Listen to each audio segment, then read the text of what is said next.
All right, what is going on, everyone, and welcome back to another Black Desert video. So today I wanted to talk about the Allan Serbin's landscape, the new painting thingy, and I wanted to talk about my experience with it. A lot of you guys don't know, or if you're a new player, you don't know what the treasure items are. And so I wanted to share some of my hours spent at various spots, because I've spent a lot of hours going for various things. And I wanted to talk about which treasure items are the most worth getting, and just things I think in general are, good to use the event on. So if you look at this over here, basically every day from now until September 11th, which is next patch, it's giving you one of these boxes, and it gives you basically 10,000 paint. And basically what you do is when you grind to higher end areas, it's kind of like grinding the treasure item spot. So that's how it works, right? And yeah, so let's talk about all of these spots and what I think are worthwhile using and which ones aren't. So there are 4 different treasure items that they give us here, and let's talk about it. So hold on, let me see. Can I show you this one? All right, so this one is for the Archaeologist map. And the Archaeologist map, what does it do? It allows you to basically go at, you think of a traveler's map. It's kind of like that, but you can also travel back from town to the spot you were at. That's what makes this worth it. And the Archaeologist map does not share a cooldown with the regular one, so you can use 2 different ones. That's actually really handy. I think it's really nice to have, and it's something I should work on. The next one is the upgraded compass. This one took me a lot of hours to go for. So what does this do? The compass, basically it allows you to bring people to you. So if I was in a party with someone and people were around the world, it would bring me to where I'm standing right now. It's basically like an Uber, but towards you. And I think this one, it's nice to have, but it's definitely not the highest priority in my opinion. I wanted this because back in the day, people would help me. People who grinded out Histria and got the Elton piece early, they would compass me around everywhere. So I got this one just so I could help other people. Whoever needs the compass, I'll just bring them to wherever. And yeah, it's kind of one of those things. That's why I got it, and it's kind of crazy. So we'll talk about all the hours and the best ones, by the way, as well. All right, so this one is the Rich Merchant Ring. This one is definitely the hardest one, or more, not necessarily hardest, but most time-consuming one to get, because unlike this one, there's 4 pieces. You get 2 at each spot, and then this one, once again, there's 3 total pieces, the Histria one being the most time-consuming. And this one is 5 total pieces, Olin's being the most difficult. But the 2 other ones, Sakraya and Paddox, it's not hard to get, but it's just in 2025, you're grinding there for 200 mil an hour when you could be grinding for billions. So it kind of feels bad. I think this is the one worth going for, and we'll talk about that more. And then the Telescope, which is the newest one that came out with Ulakita. This one is actually really nice. So you know how we talked about the compass where it pulls people towards you, right? The Telescope, it allows you to go to other people.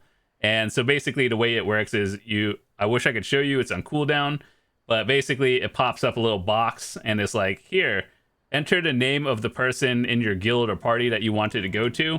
And then it just allows you to do that. So it's actually really handy. Maybe after we'll talk about it. Maybe if it doesn't share a cooldown with someone else, I can show you how it works. But going into this landscape thing, you're probably wondering, okay, so how does this work?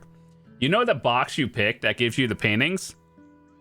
Basically, wherever you're grinding at the newer area, the painting works with the treasure items you get.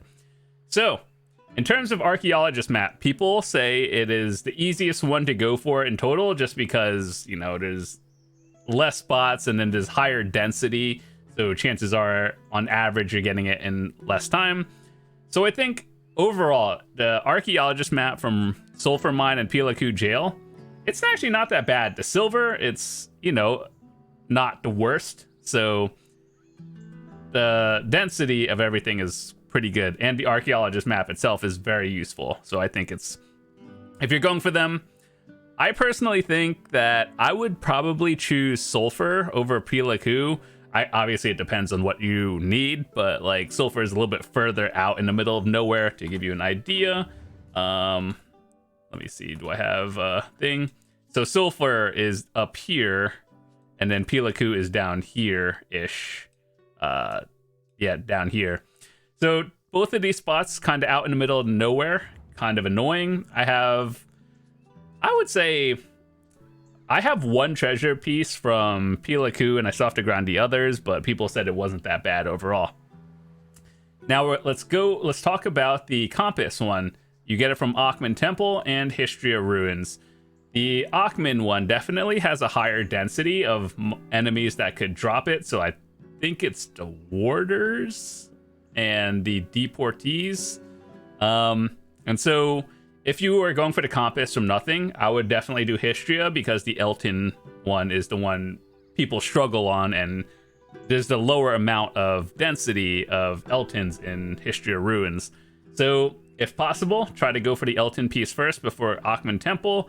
And there's a Vodkin piece, which I guess I could show you what it is right now. Let me see. So there's, oh, I guess it doesn't show you that one. It just shows you the regulars. So either way, the compass part can be 3 pieces. One from Histria, one from Akhman, and then the universal piece that's from both of them. And the one that you need exclusively from Histria is probably the harder one, in my opinion. At least it is for me. It took me about 500 hours. I have a video of it, and I have multiple grind videos from old Histria. So if that's what you're going to do, I would definitely start with Histria. And then, honestly, Akhman isn't even that bad these days. So next thing we're going to talk about is the next 5 spots over here. Sakraya, Paddocks, Ash, Crypt of Resting Thoughts, and Olens. This one is all for the Rich Merchant Ring. And back in the day, it wasn't so bad. And if you have 0 pieces, I personally have 3 out of the 5. I still need Olens and Paddocks, so that's what I've been doing, and you guys can see it right here. So Paddocks and Olens. So let's talk about this. Ash Forest. This is the best grind spot, or not, I wouldn't say best, but like top 5 grind spots for endgame players right now. And the drop rate is actually not that bad. Like, you'll get it within like 20-ish hours on average if you're clearing normally. So this one is definitely not one you want to spend your paints on, because like you probably have a lot, and you probably already have the piece. Same with Crypt of Resting Thoughts. This is a good spot in general, of course. Crypt of Resting Thoughts is the one. Let me show you. It is, where is it? Okay, so down in Odalita, there is, where is it? Crypt of Resting Thoughts.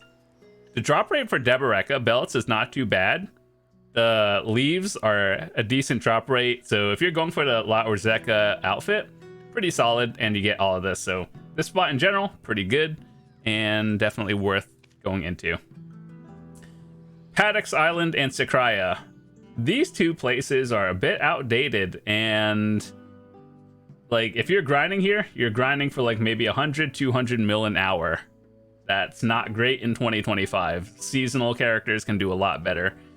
Paddocks is slightly higher, but it's not even close. These 2 spots need a buff. And so, yeah, if you're going for the Merchant Ring piece, I would definitely do Sakraya and Paddocks as high priority, because really no one wants to grind there in 2025. And also Olens. Olens is actually very decent silver. It's a group spot, so some people who like playing solo might struggle with that. So I understand why some people might do it. But just know that, like, even though Olens is considered the hardest piece to go for, you get a lot of silver grinding an hour, so it's like actually worth doing. So yeah, if you're going for Merchant Ring piece, I would probably do Sakraya Upper and Paddocks first, because those are the 2 tedious places no one really wants to do. And then the other 3, decent amount of silver, Ash Forest is really good. Olin's is very solid, whether you do Dekia 2, 1, or base. I think base has a higher drop rate because you clear faster. But either way. The next one we have is the telescope piece from City of the Dead, Tungrad Ruins, and Darkseekers.